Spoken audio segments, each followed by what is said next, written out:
चलो देखो, अब आज हम लोगों को पढ़ना, इसके पहले आप लोगों ने क्या कंप्लीट कर लिया, छंद शास्त्र। अब हम लोगों को पढ़ना है अलंकार। क्या पढ़ना है? अलंकार ना। अलंकार, अलंकार जो है ना, ये दो शब्दों से बना है। पहले ऐसे देख लो, अलंकार कितने शब्दों से, पहले इसे परिभाषा लिख ले रहे हैं, थोड़ा सा छोटा सा। अलंकार, अलम प्लस अलंकार, दो शब्दों से। अलंकार, अलंकार दो शब्दों से बना है। दो शब्दों से मिलके बना है। दो शब्दों से बना है। बना है। किससे किससे बना है? तो अलम प्लस कार। अलम, अलम, म में ऐसे करना, अलम प्लस कार ना। ये देखो, अलम अगर आपको याद हो व्यंजन संधि, तो आपको बताए थे, अगर हाँ अलम है और अगर प्लस के पहले म है और प्लस के बाद क से ज्ञ तक कुछ भी हो, क से ज्ञ तक कुछ भी हो, किसको छोड़कर? म को छोड़कर, तो ऐसी स्थिति में यह म जो है आधे न में बदल जाता है। तो यानी हो जाएगा, जैसे देखो यहाँ लिखा है अलम, अलम प्लस कार। देखो क से ज्ञ तक है, म नहीं है, ये प्लस के बाद म नहीं है, तो यानी ये जो म है ये कहाँ चढ़ जाएगा? बिंदी के रूप में आगे, तो ये हो जाएगा अलंकार। तो ये व्यंजन संधि जब आपको पढ़ाए थे तो बताए थे। अगर यहाँ म होता तब, जैसे सम जमा मान, सम प्लस मान, अब देखो कोई बदलाव नहीं होता, डायरेक्ट जुड़ता। क्यों? क्योंकि प्लस के पहले म है, प्लस के बाद भी म है, तो डायरेक्ट ऐसे होता सम्मान ना, म ही रहता। ठीक, तो अगर क से ज्ञ तक कुछ हो, म ना हो, तो बिंदी में बदल जाता है। और अगर क से ज्ञ तक कुछ हो, क से ज्ञ पहले, प्लस के पहले म हो, प्लस के बाद क से ज्ञ तक कुछ हो, हलंत वाला म हो, तो ऐसी स्थिति में ये आधे बिंदी में बदल जाता है। याद है? तो ये पढ़ाए थे। तो अलम प्लस कार दो शब्दों से मिलके बना है। जहां अलम का अर्थ होता है अलंकृत करना, जहां अलम का अर्थ क्या है? अलंकृत करना। अलंकृत करना या शोभा बढ़ाना। अलंकृत करना, अलंकृत करना। और कार का अर्थ होता है करने वाला न, करने वाला। अर्थात दोनों का अर्थ हुआ न, जो अलम, अलंकृत, अलंकृत माने शोभा बढ़ाने वाला। जो शब्द किसी या फिर जो किसी पंक्ति या काव्य के शोभा को बढ़ाते हैं, वही क्या कहलाते हैं? अलंकार कहलाते हैं। माने दो शब्दों से बना है, जो किसी काव्य की शोभा बढ़ाते हैं, पद्य की शोभा बढ़ाते हैं या कविता की शोभा बढ़ाते हैं, क्या कहलाते हैं? अलंकार कहलाते हैं। तो अलंकार की परिभाषा बता दोगे? अलंकार किसे कहते हैं? जो किसी काव्य, पंक्ति या कविता का शोभा बढ़ाते हैं, वही क्या कहलाते हैं? अलंकार कहलाते हैं। अलंकार किन शब्दों से मिला है? दो शब्द, अलम प्लस कार। अलम प्लस कार। देखिए, इसके जनक जो हैं आचार्य भामह हैं। कौन? आचार्य, आचार्य भामह इस पे टैग कोडेशन दिए हैं, अलंकरोति, अलंकरोति, अलंकरोति, अलंकरोति, अलंकरोति इति, इति अलंकारः, अलंकरोति इति अलंकारः, अलंकरोति इति अलंकारः, माने जो अलंकृत करे वही क्या है? अलंकार है। अलंकरोति, अलंकरोति इति अलंकारः न, अलंकरोति इति अलंकार। अलंकरोति ऐसे हो जाएगा, अलंकरोति। और इसको डबल कोटेशन में देना, जो भी कोई ऐसा चीज जो हमेशा टैग हो, किसी का बात हो, उसको हमेशा हम डबल इन्वर्टेड कामा में क्या करते हैं? इसमें बदलाव नहीं किया जा सकता। अलंकरोति इति अलंकार, अर्थात जो काव्य, पद्य या कविता की शोभा बढ़ाए, वही क्या कहलाता है? हाँ, तो आचार्य भामह के अनुसार, आचार्य भामह के अनुसार, भामह के अनुसार, आचार्य भामह के अनुसार, जो किसी काव्य पंक्ति, जो किसी काव्य पंक्ति या कविता, काव्य पंक्ति या कविता की शोभा बढ़ाए, कविता, लड़के बात मत करो, कविता की शोभा बढ़ाए, उसे क्या कहते हैं? अलंकार शोभा बढ़ाए,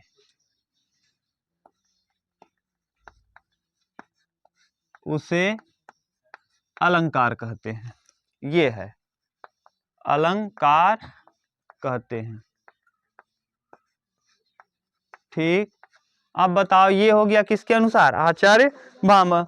आचार्य भामह अलंकार के जनक हैं। आचार्य भामह अलंकार के क्या हैं? आपसे पूछेगा अलंकार किन शब्दों से मिलकर बना है, तो अलंकार दो शब्दों से मिलकर बना है, अलम प्लस कार, जहां अलम का अर्थ होता है अलंकृत और कार का अर्थ होता है करने वाला। अर्थात किसी पंक्ति में कविता न पद्य या काव्य की जो शोभा बढ़ा, किसी भी पंक्ति में पंक्ति यहाँ लिख दिए हैं क्या, किसी पंक्ति में काव्य पद्य व कविता की जो शोभा बढ़ाए वही कहलाता है क्या? अलंकार। गद्य की शोभा नहीं, पद्य की शोभा। पद्य कह लो, कविता कह लो या काव्य कह लो, थोड़ा अंतर है इसमें। आपको जब पढ़ा रहे थे हिंदी साहित्य तो बताए थे। ठीक, माने ग्रामर के नियमों का उल्लंघन ही पद्य कहलाता है। ठीक, ये बताए थे। अब ये हो गया। अब देखो इसको और डिटेल में पढ़ेंगे हम लोग, इतना कोई दिक्कत नहीं। कोई पूछेगा किन शब्दों से मिलकर बना, बता लोगे। इसके जनक कौन है? आचार्य भामह। आचार्य भामह। अब देखो थोड़ा सा और अलग से लिख लो, अलंकार को 4 हेडिंग बना के, जो जरूरी है पूछेगा। इसको मिटा दें। हाँ देखो, अब आप तो उतार लिए होंगे। ठीक, देखो करेंगे क्या, इसको हम 4 भाग में जाए, जो प्रश्न पूछेगा आपसे। जैसे ये प्रश्न पूछता है अलंकार शब्द या अर्थ। अलंकार शब्द किन शब्दों से बना है और इसका अर्थ क्या होता है? किन शब्दों से बना है अलंकार और उसका अर्थ क्या होता है? उन शब्दों का अर्थ क्या होता है? तो अलंकार 2 शब्दों से बना है, अलम, अलम से प्लस कार से, अलम प्लस कार से मिलके बना है। ठीक, अलम का अर्थ होता है आभूषण, आभूषण, और कार का अर्थ होता है करने वाला, करने वाला। ठीक, यानी ये क्या है, अलम आभूषण का मतलब शोभा। जैसे स्त्री का शोभा कोई गहना बढ़ाता है, उसी तरीके से पद्य की शोभा अलंकार, तो यानी इसका मतलब होता है शोभा। और किसकी शोभा बढ़ाना? हाँ, करने वाला, यानी किसकी? आभूषण या शोभा बढ़ाना किसकी? पद्य काव्य या कविता की। पद्य काव्य या कविता की, तो यानी शोभा बढ़ाने वाला, बढ़ाने वाला। अब समझ गए किसकी शोभा बढ़ाएगा? अगर पूछ ले, यहां पूछे किसकी, किसकी शोभा बढ़ाएगा, तो आप लिखेंगे पद्य। पद्य कह लो, काव्य कह लो, कविता कह लो, इसकी शोभा बढ़ाएगा। ठीक न? तीसरा लिख लो यहीं पे, सर्वप्रथम प्रयोग इसका किसने किया? सर्वप्रथम प्रयोग, प्रथम प्रयोग, सर्वप्रथम प्रयोग इसका किया था आचार्य भरत। देखो इसके जनक कौन हैं? आचार्य भामह, लेकिन इसका प्रयोग किसने पहले किया है? आचार्य भरत। इसीलिए प्रश्न पूछता है, आप कंफ्यूज हो जाएंगे। आचार्य भरत मुनि, भरत मुनि। अब ये बताओ आचार्य भरत मुनि किसके जनक हैं? रस सिद्धांत के प्रणेता कौन रहे हैं? आचार्य भरत मुनि, आचार्य भरत मुनि। देखिए ये अलंकार के जनक पहले लिखो, तब आप कंफ्यूजन आपका बढ़ेगा। जनक, अलंकार के जनक या प्रणेता या प्रणेता या प्रतिष्ठापक। अलंकार के प्रणेता, जनक या प्रतिष्ठापक आचार्य भामह, आचार्य भामह। ठीक, भामह। अब बताओ जरा, जनक तो इसके कौन है?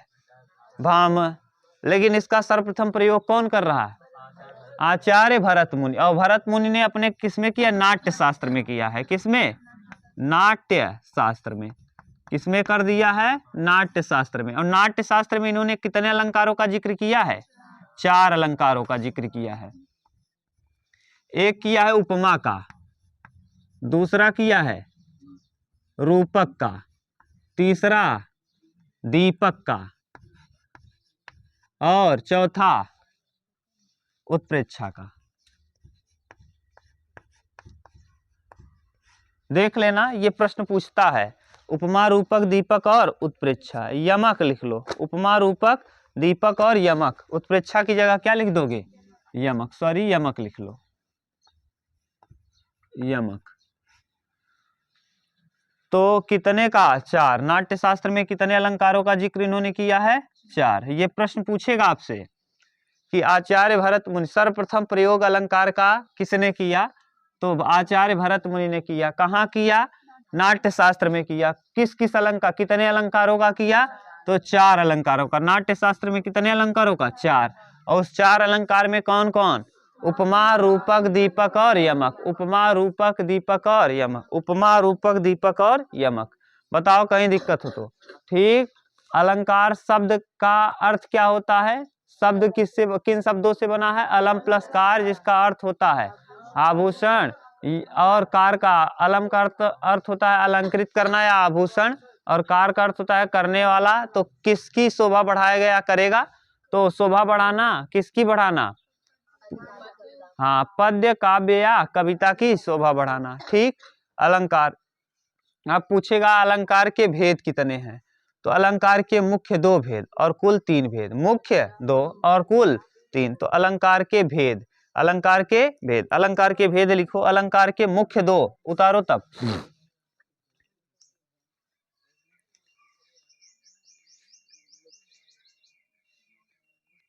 ठीक, लिख पाओगे? देखो यहां दिखेगा, लिख दें। हाँ देखो, अलंकार के भेद, अलंकार के भेद।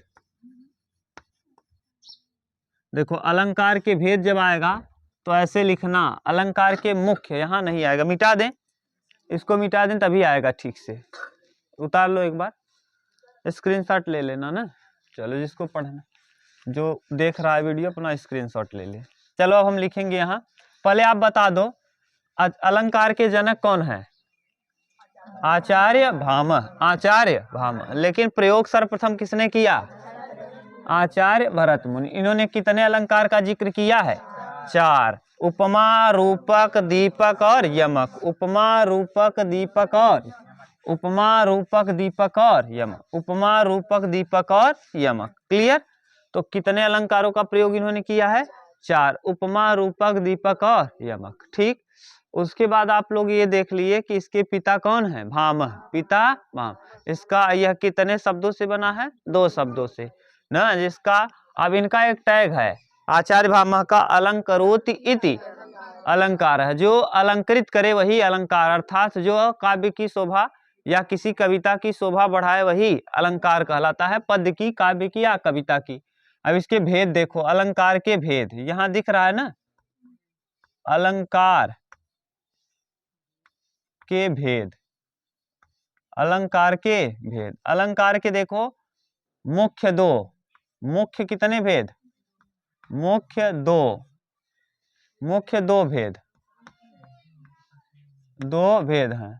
मुख्य 2 और कुल 3। मुख्य ऐसे लिख लो, मुख्य 2 भेद हैं और कुल, और इस तरफ लिख दो कुल, कुल 3, कुल 3। अब पूछेगा अलंकार के मुख्य कितने भेद? तो 2 और कुल 3। ये देखो ऐसे हम लिख दे रहे हैं।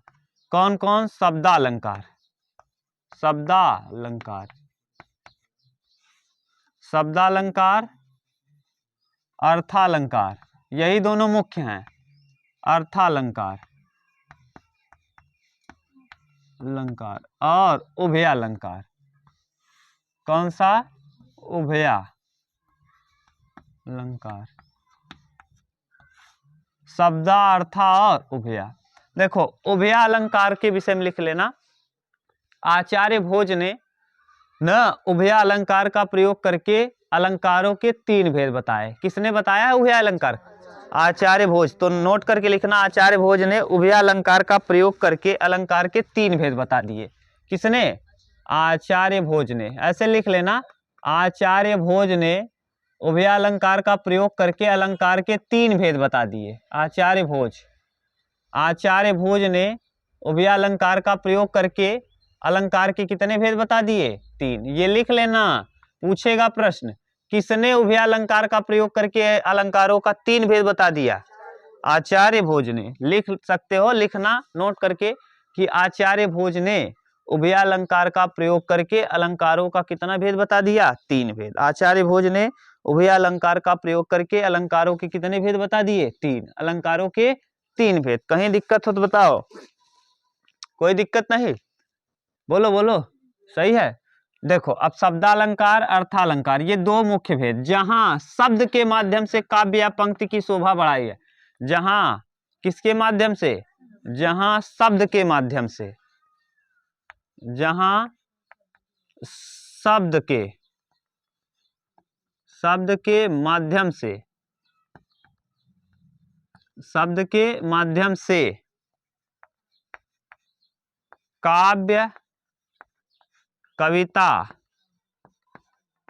कविता या पद्य की शोभा बढ़ाई जाए,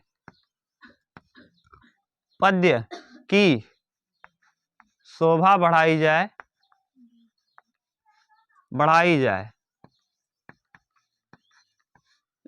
वहां कौन सा अलंकार होता है?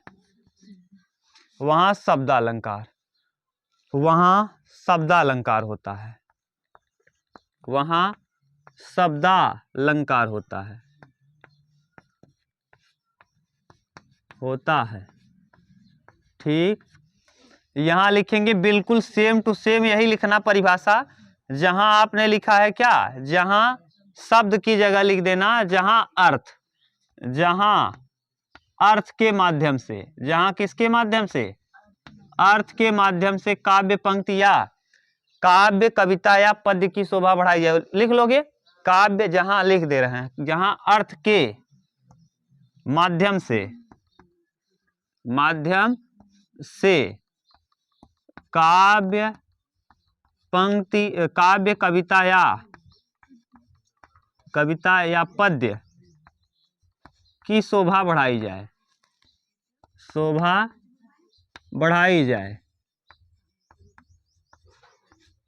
वहां क्या, कौन सा?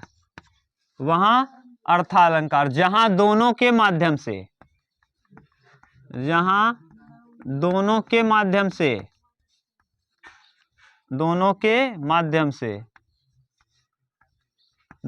माध्यम से, यानी दोनों का कहने का सेंस क्या है?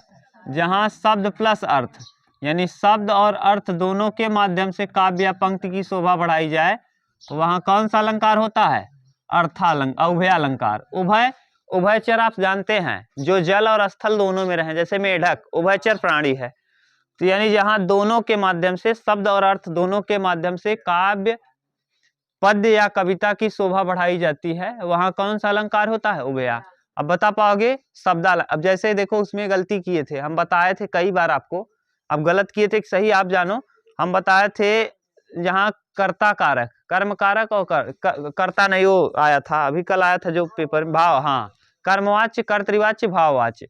कर्मवाच्य में कर्म की प्रधानता होती है, और कर्तृवाच्य में कर्ता की प्रधानता होती है, और भाववाच्य में क्रिया की प्रधानता होती है। भाववाच्य में किसकी?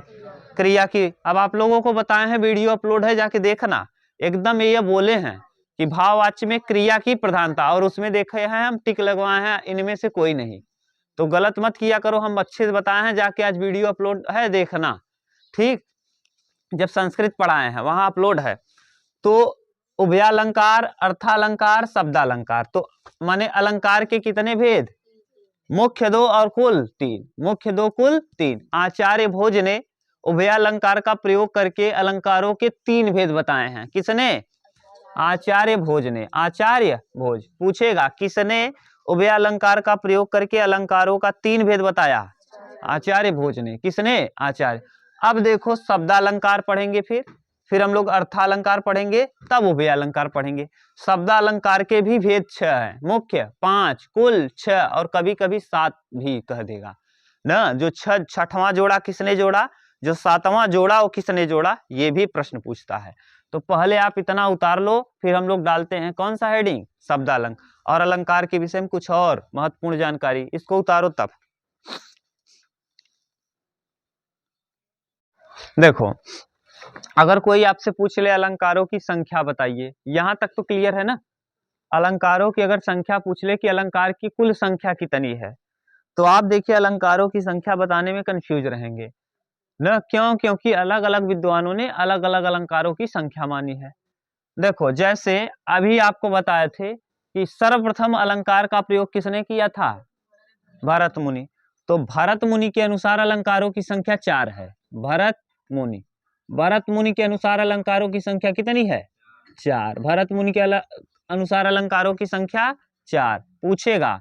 भरत मुनि के अनुसार 4 और चारों का नाम भी बता दिए हैं, दीपक, रूपक, यमक और उपमा। उपमा, दीपक, रूपक, यमक। उपमा, दीपक, रूपक और यमक। देख लेना, उपमा है, रूपक है, दीपक है और यमक है। क्लियर? माने भरत मुनि के अनुसार 4 है। उसके बाद दूसरा लिखो, अग्नि पुराण के अनुसार। किसके अनुसार? अग्नि पुराण। आप लोग जानते हो पुराना, ये प्राचीन है। अग्नि पुराण के अनुसार 16 है। कितने? अग्नि पुराण के अनुसार अलंकारों की संख्या 16। तीसरा लिखिए, दंडी, आचार्य दंडी के अनुसार 36 है। आचार्य दंडी के अनुसार। और फिर अलंकार के जनक आचार्य भामह 38 बताए हैं। आचार्य भामह। चौथा नंबर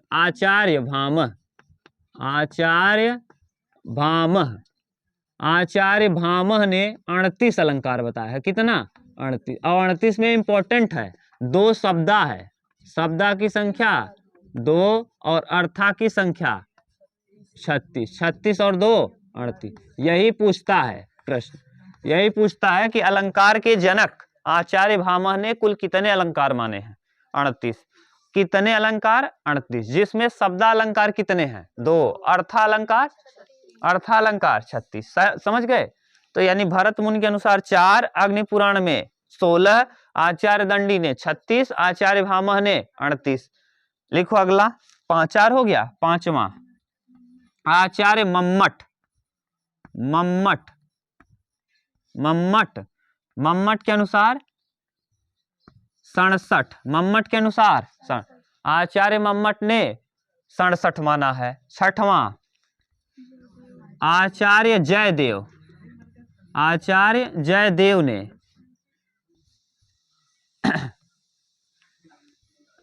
100 माना है। आचार्य जयदेव ने 100। आचार्य जयदेव 100। उसके बाद 7वां आचार्य भूषण। कल कविता आई थी आचार्य भूषण की। आचार्य भूषण ने 105 मान लिया। आचार्य भूषण ने 105। और एक और लिख लो, 8वां अप्पय दीक्षित ने 123 माना है। अप्पय दीक्षित ने कितना मान लिया है? 123। अब हम बोल रहे हैं, पहले याद कर लो। फिर देखो, भरत मुनि ने माना है कितना? आचार्य भरत मुनि 4। आचार्य भरत मुनि 4। आचार्य भरत मुनि ने 4। आचार्य अग्नि पुराण में 16। अग्नि पुराण में आचार्य दंडी 36। आचार्य दंडी, आचार्य भामह 38। आचार्य भामह 38, जिसमें शब्दा अर्था ठीक। उसके बाद आचार्य मम्मट ने 67। आचार्य मम्मट 67। आचार्य जयदेव 100। आचार्य भूषण 105। अप्पय दीक्षित 123। अप्पय दीक्षित जयदेव 100। जयदेव मम्मट भामह 38। भामह जिसमें 2 शब्दा और 36 अर्था। 2 शब्दा 36 अर्थ। आचार्य भोज नहीं है ना, कंफ्यूज मत होना। ठीक, समझ गए? अग्नि पुराण आचार्य भोज के विषय में टैग याद है? इन्होंने उभयालंकार का प्रयोग करके अलंकारों की संख्या 3। अलंकारों के कितने भेद मान लिए हैं? 3 भेद। अलंकारों की अगर कोई संख्या पूछे तो बता पाओगे? नहीं। अगर कोई कहे अलंकारों की कुल संख्या बताइए, तो आप कहना किस विद्वान के अनुसार ना, तो कहेंगे अग्नि पुराण के अनुसार, तो कह देना 16। भरत मुनि के अनुसार 4। भरत मुनि के अनुसार 4। मम्मट के अनुसार 67। मम्मट के अनुसार, जयदेव के अनुसार 100। जयदेव के अनुसार 100। दीक्षित के अनुसार 123। दीक्षित के अनुसार भामह के अनुसार 38, भामह के अनुसार 38, भामह के अनुसार। बताओ कोई दिक्कत ना, समझ गए। अब ये हो गया जो इंपॉर्टेंट चीजें थी जो पूछ सकता था, पूरा दिख रहा है। इसका एक स्क्रीनशॉट लो, तब हम लोग आ जाते हैं किस पे, शब्दालंकार पे। तब हम लोग पढ़ लेते हैं शब्द। हाँ अभी देखेंगे हम लोग 123 नहीं पढ़ना है जो इम्पोर्टेंट है। अब 123 थोड़ी ना पूछेगा परीक्षा में, इतना पूछ लेगा तो कौन बता पाएगा। ठीक वही पूछेगा भरत मुनि का, और ये भी नहीं पूछता 16, यही पूछता है कि भरत मुनि ने सर्वप्रथम अलंकार का प्रयोग किसने किया। भरत मुनि ने कहाँ किया। नाट्य शास्त्र में कितने अलंकारों का, 4, चारों के नाम पूछता है, दीपक, उपमा, रूपक और यमक। ये बता लोगे, यही पूछता है। ठीक यही 4 पूछता है। अब हम लोग देखते हैं शब्दालंकार, इसका स्क्रीनशॉट लो तब। चलो देखो, अब आप बता पाओगे अलंकार किन शब्दों से बना है। अलम प्लस कार, इसका अर्थ होता है अलम माने अलंकृत करना या शोभा बढ़ाना, और कार मतलब करने वाला, यानी जो अलंकृत करने वाला हो। किसकी किसकी शोभा बढ़ाएगा ये, काव्य पद्य या कविता की, काव्य पद्य या कविता की। अलंकार के मुख्य कितने भेद, 2, और कुल कितने भेद, 3। तीसरे भेद उभयालंकार का, किस उभयालंकार को किसने माना है, आचार्य भोजने, आचार्य भोजने। ठीक, अलंकरोति इति अलंकार किसने कहा, आचार्य भामह ने। सर्वप्रथम प्रयोग किसने किया, भरत मुनि ने। कितने अलंकारों का प्रयोग था, 4। किसमें, किस पुस्तक में ना, नाट्य शास्त्र को कौन सा वेद कहते हैं, पंचम वेद। कौन सा वेद, पंचम वेद। कौन कौन अलंकार का प्रयोग भरत मुनि ने किया, 4। कौन कौन, यमक, रूपक, दीपक और उपमा। ठीक, उपमा, रूपक, यमक, दीपक, चारों अलंकार का नाम। क्लियर। अब अलंकार के कितने भेद, 3, शब्दा, अर्था और उभया। उभयालंकार को किसने जोड़ा, आचार्य भोज ने। आचार्य भोज ने उभयालंकार का प्रयोग करके अलंकारों के 3 भेद मान लिए। अब हम लोगों को पहला देखना है, जहां शब्द के माध्यम से शोभा बढ़ाई जाए शब्दा, जहां अर्थ के माध्यम से बढ़ाई जाए अर्थात, जहां दोनों के माध्यम से बढ़ाई जाए उभया। तो सबसे पहले हम लोग पढ़ेंगे शब्दालंकार। कौन सा, शब्दालंकार, अलंकार। ठीक, देखो अब हम शब्दालंकार की परिभाषा लिखते चल रहे हैं। जहां, यहां शुरू से, जहां शब्द के माध्यम से, जहां शब्द के माध्यम से पद्य, काव्य या कविता की शोभा बढ़ाई जाए, की शोभा बढ़ाई जाए,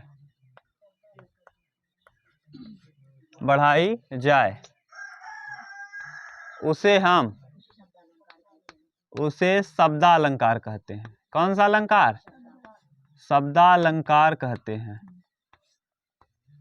और कहते हैं यह कविता के बाह्य सौंदर्य को बढ़ाता है। यह कविता के बाहरी सौंदर्य को बढ़ाता है, सौंदर्य को बढ़ाता है। यही पूछता है प्रश्न, बढ़ाता है। पूछेगा शब्दालंकार किस किस शोभा बढ़ाता है, तो किसके माध्यम से शोभा बढ़ाता है, हाँ शब्द के माध्यम से। अर्थ के माध्यम से कि शब्द के माध्यम, शब्द के माध्यम। और कविता की आंतरिक शोभा की बाह्य शोभा, यह कविता का बाहरी सौंदर्य बढ़ाता है। कौन सा सौंदर्य, तो अब लिखेंगे शब्दालंकार के भेद। कौन सा, शब्दालंकार के, लिखो शब्दालंकार के भेद, शब्दालंकार के भेद, अब शब्दालंकार के भेद देखो कैसे, मुख्य 2, मुख्य 5 और कुल 6, मुख्य 5 और कुल 6। मुख्य भेद हैं कितने, 5 और कुल हैं 6, कुल 6 है। अब देखो शब्दालंकार के मुख्य 5 भेद और कुल 6 भेद। अब मुख्य वाले 5 के नाम लिखेंगे। सबसे पहले आएगा अनुप्रास। कौन सा, अनुप्रास अलंकार, अनुप्रास। दूसरा यमक, तीसरा श्लेष्म, चौथा वक्रोक्ति, वक्रोक्ति, वक्रोक्ति, वक्रोक्ति। पांचवा पुनरोक्ति, पुनरोक्ति ना। 1 2 3 4 5, यही मुख्य 5 भेद हैं, यही मुख्य 5 भेद हैं। छठवां जो है विप्सा है। कौन? छठवां नंबर नीचे दिखेगा, 6 नंबर विप्सा है, विप्सा। ठीक, देखो अनुप्रास अलंकार में ना वर्ण होता है, वर्णगत होता है। कैसा? वर्णगत, यानी एक ही अक्षर की आवृत्ति होगी, जबकि यमक और श्लेष में होता है शब्दगत। कैसा? शब्दगत, शब्दगत। और जो ये होता है वक्रोक्ति, ये वाक्यगत होता है, वाक्यगत। हम लोग देखेंगे आगे, घबराओ मत, एक एक पढ़ेंगे तब। ये विप्सा अलंकार को कुछ विद्वानों ने विप्सा, देखो कुल अलंकार, मुख्य अलंकार, शब्दालंकार के मुख्य भेद 5 हैं।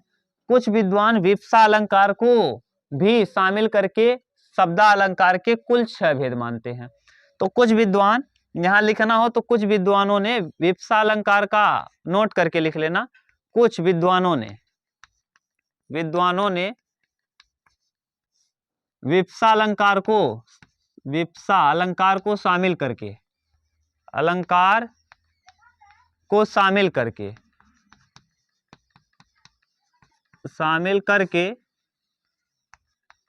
शब्दालंकार के कितने भेद मान लिए? शब्दालंकार के 6 भेद मान लिए, 6 भेद मानते हैं। और फिर आ जाएगा, इसके अलावा कुछ विद्वानों ने एक और अलंकार नोट करके लिख लेना। कुछ विद्वान पुनरोक्तिवदाभास, कुछ विद्वान पुनरोक्तिवदाभास, पुनरुक्ति यहाँ है, देखो पुनरुक्ति यहाँ है और यहाँ पुनरुक्तिवदाभास,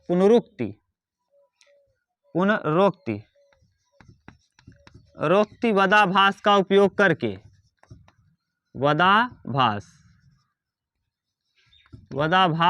का प्रयोग करके अलंकारों के कुल 7 भेद माने हैं। अलंकारों के कुल कितने भेद मान लिए हैं? कुल 7 भेद मान लिए हैं, भेद मानते हैं। हो गया? देख लो, अब बता पाओगे? आप पहले हमको बताओ शब्दालंकार के कितने भेद? मुख्य 5, कुल 6। मुख्य 5, मुख्य जो है उनको बताओ। अनुप्रास अलंकार, यमक, श्लेष्म, वक्रोक्ति, पुनरोक्ति, प्रकाश और विप्सा। तो पुनरोक्ति तक है कितना? देखो पहले, अब इधर मत देखना। अनुप्रास, यमक, श्लेष्म, अनुप्रास, यमक, श्लेष, अनुप्रास, यमक, श्लेष, 3 हो गया। वक्रोक्ति और पुनरोक्ति, वक्रोक्ति और पुनरोक्ति, ये 5 हो गए। विप्सा 6 और पुनरोक्तिवदाभास 7। तो कितने भेद हैं? मुख्य 5 और कुल 6, और कुछ विद्वानों ने 7 भी मान लिया है जब पुनरोक्तिवदाभास का उपयोग कर लिया।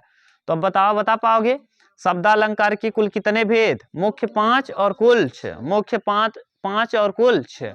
पांचों के नाम बताओगे? पहला अनुप्रास, यमक, श्लेष, वक्रोक्ति, पुनरोक्ति, और अब उसके बाद विप्सा का उपयोग किया तो 6वां हो गया, और पुनरोक्तिवदाभास का उपयोग किया तो 7वां। ठीक, यह कविता के किसको बढ़ाता है? बाहरी सौंदर्य को बढ़ाता है, बाह्य सौंदर्य को बढ़ाता है शब्दालंकार। ठीक, और अर्थालंकार में तो कई आएगा, जहां अर्थ के माध्यम से शोभा बढ़ाया जाएगा वहां अर्थालंकार होगा। ठीक, अब आप बताओ, अनुप्रास अलंकार जो होगा ना वर्णगत होगा, इसमें वर्णों पे ध्यान दिया जाएगा। जैसे चंदू के चाचा ने चंदू की चाची को चांदी के चम्मच से चटनी चटा, चांदनी रात में हाँ वही चांदी के चम्मच से चटनी। चंदू के चाचा ने चंदू की चाची को चांदनी रात में चांदी के चम्मच से चटनी चटाई। खड़क सिंह के खड़कने पर खड़कती हैं खिड़कियां, खिड़कियों के खड़कने से खड़कता है खड़क सिंह। ख ख ख ख ख क्या हो रही है? आवृत्ति। च च च च की क्या हो रही है? आवृत्ति ना। अब और भी है, जैसे देखो कल आपके यहाँ आया था एक अलंकार अनुप्रास था, नहीं, ये थोड़ी न था। हाँ, ऐसी मनोहर मूरति न, ऐसी मनोहर मूरत, तो मनोहर और मूरत में म है, मनोहर और मूरत में म है। वो पूछा था कि इस माने पंक्ति में कौन सा अलंकार है, ऐसी मनोहरी मूरति, तो मनोहर और मूरत म की आवृत्ति हो रही, तो कौन सा अलंकार, अनुप्रास अलंकार। कौन सा, अनुप्रास। ठीक, तो यहाँ वर्णगत होगा, इस पे वर्ण पे ध्यान दिया जाएगा। ये शब्दगत होंगे, यमक और श्लेष में ये शब्दगत होंगे। यमक कनक कनक ते सौगुनी माँ दिखता दिखाए न, या जो पावे बोरा या खाए बोरा। ये देखो दो अर्थ होगा, यमक एक माने दोनों शब्द। अब यहाँ देखो कनक शब्द है, अभी यहाँ हम लोग अक्षर देख रहे थे, वर्ण देख रहे थे, और यहाँ अब हम शब्द देखेंगे। मंगन को देख पट देत बार बार, एक पट का मतलब कपड़ा और एक पट का मतलब किवाड़। एक ही शब्द के अर्थ अलग अलग होंगे। यहाँ दो यमक में दो शब्द होंगे और दोनों का अर्थ अलग, एक कनक का अर्थ दूसरा, एक कनक का अर्थ दूसरा। और यहाँ मंगन को देख पट देत बार बार, पट यहाँ एक ही है। यहाँ देखो शब्द एक होगा, अर्थ दो होगा। यहाँ कई शब्द होंगे, उनके अर्थ अलग अलग होंगे। यहाँ शब्द अलग अलग होंगे और अर्थ अलग अलग होंगे। कई शब्दों का अलग अलग अर्थ भी होगा और यहाँ एक ही शब्द का अर्थ अलग अलग होगा। समझ गए? बहुत ध्यान से समझना है इसमें, और इसमें बड़ा अंतर है। श्लेष्म का अर्थ होता है चिपका होना। श्लेष्म का अर्थ क्या होता है? तो यानी जब एक ही शब्द के दो अर्थ निकले, जैसे पट माने किवाड़ होता है, पट माने कपड़ा, तो एक ही शब्द में कितने अर्थ निकल रहे हैं? दो। जैसे मंगन को देख पट देत, तो मान लो कोई भिखारी आया मंगना, तो मंगता आया, हो सकता है कोई औरत हो जो जाड़े का मौसम है, उसको देख करके दयालु हो तो उसको कपड़ा दे दे कि ले लो पहन लो, ठंड से बचोगे। और हो सकता है कोई थोड़ा सा दयालु न हो तो देखे कि आ गई, दरवाजे को क्या कर ले, बंद। मंगन को देख पट देत बार बार, माने दरवाजे को बंद कर दे। तो एक का अर्थ क्या निकला, दरवाजा, और एक का अर्थ, शब्द एक ही है और अर्थ अलग अलग। यानी शब्द होगा एक, एक ही शब्द का क्या होगा, अर्थ भिन्न भिन्न होगा, अर्थ भिन्न भिन्न। जबकि यहाँ शब्द अलग अलग होंगे, उनके अर्थ भी अलग अलग होंगे। समझ गए? अभी हम लोग देखेंगे एक एक करके। अनुप्रास पहले डालेंगे। अनुप्रास के 5 भेद, लाटा, श्रुत्या, अंत्या, वृत्त्या और छेका। तो अनुप्रास अलंकार के कितने भेद? 5। पहले इतना उतारो, तब ठीक उतार दो।